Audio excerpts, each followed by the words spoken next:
Selama gue hidup ini, gue udah coba banyak hal untuk menghasilkan uang. Gue pernah jualan sepatu bekas, cemilan, jualan pomade, jasa ngedit foto, bikin konten, dan masih banyak lagi. Tapi dari semua hal yang pernah gue lakuin, memang gue lakuin hal yang paling enak untuk ngasilin uang adalah dari hobi yang kita punya. Karena kalau misal hobi gue adalah editing, tapi gue buka usaha ternak ayam, gue harus belajar lagi dari nol cara ternak ayam. Sedangkan kalau gue fokusin di bidang yang udah gue suka, memang gue selalu butuh belajar. Tapi belajarnya gue itu nggak dari nol. Mungkin dari 100 gue belajarnya mulai dari 20. Dan dari 20 ke 30, 40, 50-nya pun itu akan lebih cepat karena gue suka belajarnya. Dan gue rasa semua orang itu punya kesempatan yang sama untuk menghasilkan uang dari hobi yang mereka punya. Karena gue yakin semua orang itu pasti punya hobi. Masalahnya banyak orang itu bingung harus mulai dari mana untuk menghasilkan uang dari hobi yang mereka punya. Nah, di video ini gue mau sharing tips gimana sih cara lo bisa ngasilin uang dari hobi yang lo suka. Sebenarnya memang yang namanya pekerjaan itu adalah tanggung jawab dan cenderung nggak bisa digabungin antara hobi dan tanggung jawab. Tapi kalau lo bisa menggabungkan keduanya, itu jauh lebih baik. Di video ini gue akan bagi jadi 3 step, dari nentuin hobi sampai bisa rubah hobi itu jadi ladang penghasilan. So, disimak sampai habis dan setelah nonton video ini, gue harap lo langsung praktekin.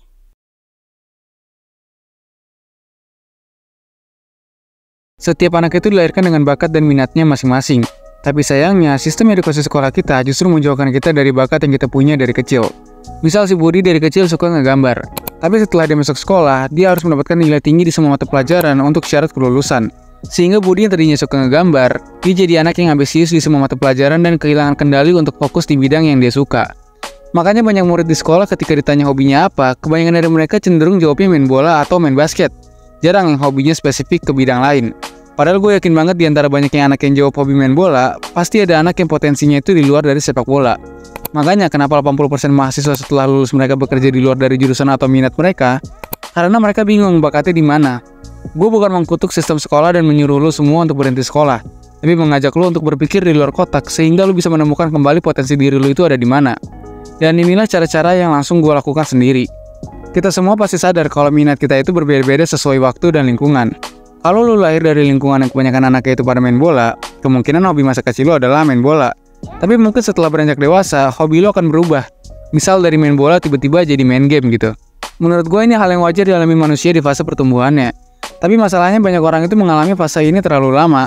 Akhirnya sampai dia tumbuh dewasa lagi, dia masih bingung hobinya di mana. Maka dari itu kita harus secepatnya tentuin tujuan kita itu mau kemana. Nah, cara yang gue lakukan adalah, pertama, gue itu mencari yang namanya role model. Fungsinya untuk jadi gambaran, kira-kira kehidupan dia atau masa tua dia itu masa tua yang gue mau atau enggak. Role model ini gak harus dari selebritis atau influencer, tapi lu bisa lihat dari orang-orang terdekat lu. Kalau gue pribadi, role model gue adalah orang-orang yang berasal dari industri keuangan dan investasi. Makanya gue fokusin di industri tersebut. Setelah gue menemukan role model yang gue mau, gue lanjut ke tahap penyesuaian. Kira-kira cara dia menuju puncak kesuksesannya itu bisa gue lakuin atau enggak? Kalau sekiranya nggak bisa gue lakuin, gue akan cari yang lain. Tapi kalau sekiranya bisa, gue langsung lanjut ke step selanjutnya, yaitu belajar. Gue akan pelajarin secara holistik bidang tersebut. Gimana ini bekerja, risikonya apa, cara ngasilin uangnya gimana, dan yang paling penting, uangnya besar atau enggak. Ini banyak orang tuh nggak perhatiin. Mereka bekerja keras tapi di industri yang uangnya nggak banyak. Makanya alasan kenapa hobi gue adalah belajar keuangan, karena secara data, industri yang menghasilkan paling banyak orang kaya adalah industri keuangan. Karena kalau kita mau yang banyak uangnya, ya kita langsung ke tempat uangnya. Cari uang itu bukan seberapa kuat kita ngedayung, tapi kapal apa yang kita naikin. Nah, untuk jadi referensi, gue akan ngasih lu list industri yang paling banyak menghasilkan orang kaya. Lu bisa pause dulu dan screenshot dulu video ini. Kesalahan banyak orang ketika menentukan minatnya adalah merasa bisa dan merasa suka semuanya. Sebenarnya mau suka di semua bidang pun nggak jadi masalah, asalkan lu bisa bedain mana hobi yang sekedar hobi sama hobi yang memang mau lu fokusin untuk ngasilin uang. Atau kalau misal lu punya 2 bidang yang lu suka dan lu bingung mau fokusin yang mana, lu bisa mencari penghubung antara bidang A sama B. Misal lu suka main game dan lu juga suka videografi. Lu bisa memonetisasi 2 bidang itu sekaligus, entah jadi game streamer, content creator gaming, game review, dan lain-lain. Intinya di step ini tentuin bidang mana yang mau lu fokusin, cari orang yang udah berhasil di bidang itu, dan pelajarin segala aspeknya.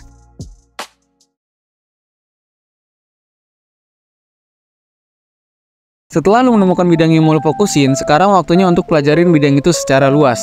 Di fase awal, lu nggak harus overcommit untuk belajar semua aspek dalam 1 hari, tapi lu bisa pelajarin satu-satu dulu. Misal lu mau fokus di bidang menulis. Lu bisa mulai belajar dari pemilihan kosakata yang bagus, struktur penulisan, sampai nanti belajar cara storytelling yang bagus. Kalau lu bingung belajar dari mana, lu bisa mulai belajar dari internet yang gratisan dulu. Bahkan gue berani bilang kalau uang yang gue hasilkan itu berawal dari ilmu internet yang gratisan. Lu bisa belajar dari Medium, Quora, YouTube, atau kalau mau keluar modal, lu bisa beli buku fisik. Nah, mungkin ini jadi pertanyaan yang cukup banyak ya. Lebih bagus belajar di internet atau beli buku fisik? Menurut gue secara visual, lu tentuin dulu metode belajar lu itu lebih suka di gadget atau yang baca buku secara fisik. Jadi secara visual itu memang bersifat subjektif. Tapi kalau secara substansi, buku fisik itu mengarah ke satu topik pembahasan tapi secara mendalam. Jadi lu bisa belajar satu hal tapi secara luas. Sedangkan kalau dari internet, lu bebas mau belajar ini, belajar itu sesuai minat lu saat belajar. Kalau secara fleksibilitas, itu tergantung situasi. Kalau di tempat yang minim sinyal jaringan internet, itu akan mengganggu proses pembelajaran. Bisa lagi enak-enaknya baca, tapi malah nungguin loading. Jadi keburu males duluan nungguinnya. Tapi kalau di saat jaringan internet memadai, jelas belajar digital itu lebih fleksibel. Karena lu nggak perlu beli buku banyak-banyak, cukup pakai satu gadget aja. So, di tahap ini, lu bikin roadmap mau belajar apa dulu. Biasanya nanti bakal ngalir gitu aja ke yang lainnya.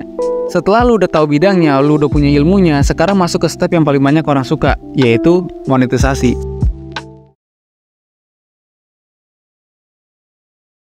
Di bagian monetisasi, gue akan kasih sedikit gambaran konsep dari uang. Uang itu adalah pertukaran value dari apa yang kita kasih ke orang lain. Misal AC di rumah lu udah nggak dingin, terus lu panggil tukang AC. Begitu AC lu dicuci, lu akan ngasih uang ke tukang AC itu. Karena tukang AC itu udah memberikan value kepada lu berupa AC lu jadi dingin lagi.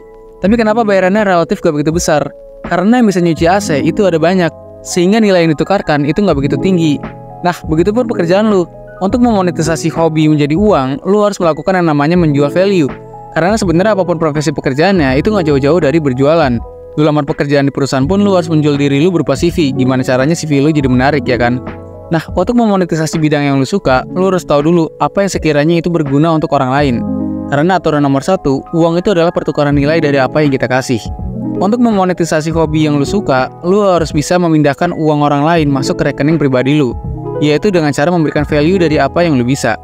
Kita ambil contoh, lu mau fokus memonetisasi hobi menulis lu, dan lu memilih untuk menghasilkan uang lewat nulis konten di blog.